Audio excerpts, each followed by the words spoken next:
Hi guys, welcome to Palace of the Court. My name is Stephen Dawes and today I am talking about the game against Fulham. I've also got a little bit of news on Jack Butland at the end, so don't forget to stick around for that. Also, I'm going to be, as I said before in a previous video, I'm going to be doing a end of the year roundup, end of the season roundup after the last game. So don't forget to subscribe if you want to catch that, and also click the bell for notifications.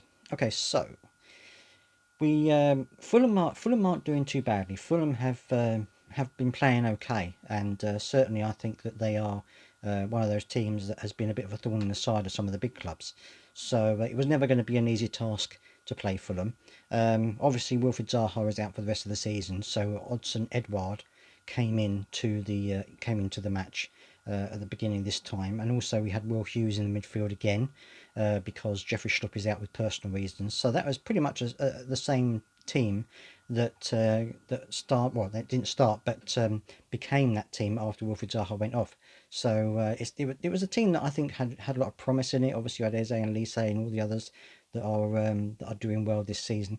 And I thought that although Fulham are a good team, I thought that we would have our chances and be able to get something out of the game. First half, certainly in the beginning, we were a little bit under the thumb. We were fighting to get control of the ball. We were giving it away a little bit, and we weren't getting onto the second balls and things like that. And Fulham were trying to break us down and get a chance on goal. But we were actually pretty good in defence and pretty good at closing down. So even though they had the lion's share of possession, they weren't able to do much with it, and so that was obviously a good thing from our point of view. And it was great to see that we had this kind of resilience that we had again. At times under Patrick Vieira, we looked a little bit like we'd lost that, but under Roy Hodgson, we seem to have got that back again. And in some ways, it was a little bit like an old Roy Hodgson game from a couple of years ago.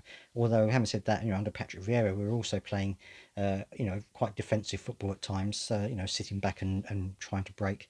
So it's one of those things I think that as a team we've kind of developed into now. And while we can play at better at some teams, other teams we have to sit back and absorb pressure and then try and get them on the break. And a couple of times we did try to do that, but for the most part, in the early part of the first half, it was all Fulham, unfortunately. But we managed to get the first goal,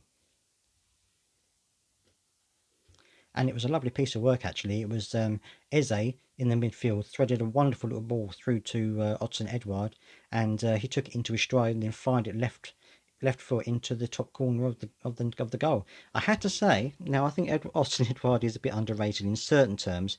He's not necessarily the most prolific goal scorer, and also he does make mistakes, but when he took that shot and scored that goal, there was a part of me that thought maybe he just put his foot through it and was hoping for the best. But it went in. It was a goal, and so all credit to him for scoring it and being in the position at the right time.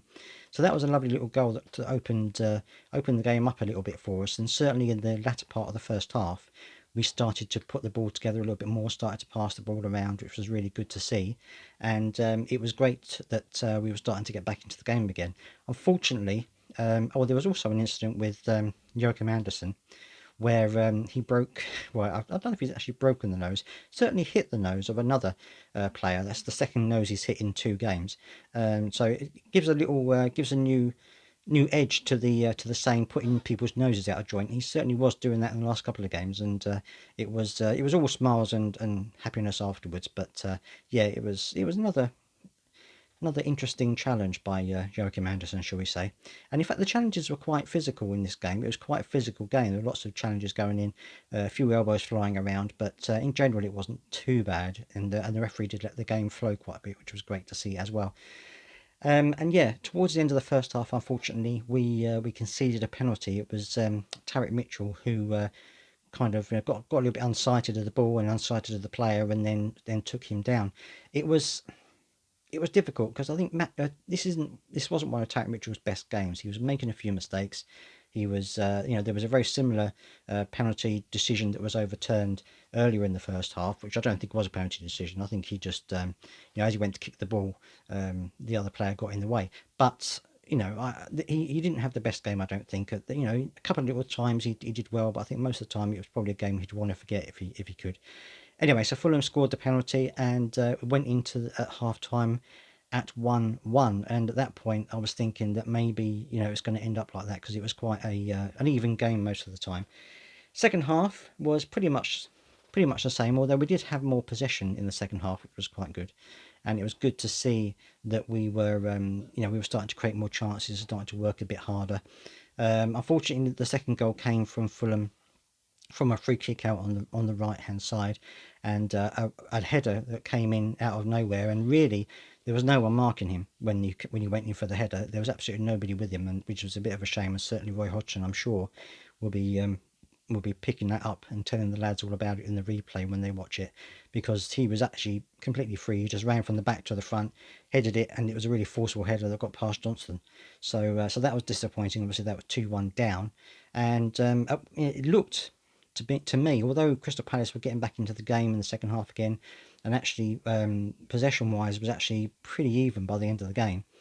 It was I did think that we were going to be going in at the final whistle 2-1 down, but Joel Ward came to the rescue. It was it was a great little kind of, I guess, half kick, half scramble. He got his foot to it, keeper saved it. He then got his other foot to it, and he went in the back of the goal. There was appeals for offside and fouls and such and things like that, but we got the goal, and that was right at the death, about the 89th minute or the 85th minute, something like that. And that gave us the 2-2 draw, which I think, on balance, we probably deserved. It was a great contribution from Joel Ward. I think he was having a bit of a time with Willian. He was struggling a little bit with the pace of Willian and his creativity. So, again, probably a game that he struggled with, I think, but used his experience a lot of the time to get him out of that situation, which was good. But I think it highlights the fact that we're probably going to need a new right back, and hopefully we'll get a new right back in the summer. But it was a 2-2 all, and at the end of the day, I think it was a pretty good game. I mean, Elise and Eze were kind of in and out of the game. Eze in it more than Elise. They had flashes of chances where they were able to get the ball and run with it, but on balance, didn't really have a huge amount to do. Edouard was a little bit ineffectual up until the goal, and then afterwards he was a little bit ineffectual, to be honest. Although Mateta came on late on in the second half, and I think he actually did quite well. He gave the Fulham defenders a little bit of something to think about, and actually was able to get a bit of traction up the front. So I think maybe if he'd have come on a bit earlier, might have been a little bit of a different story. But that's how it goes, and we've got one more game left against Nottingham Forest next weekend, so we'll have to wait and see how things pan out. Nottingham Forest have been doing all right, so I think it's not going to be an easy game, but we'll have to wait and see on that. Oh, and there's a bit of news I'm going to give you about Steve Cooper. Actually, apparently he's not very happy with the powers that be at Nottingham Forest. Now, I don't see why he would be unhappy. I mean, they've given him a huge amount of money to spend. They've stuck with him when a lot of people thought he should have got the sack.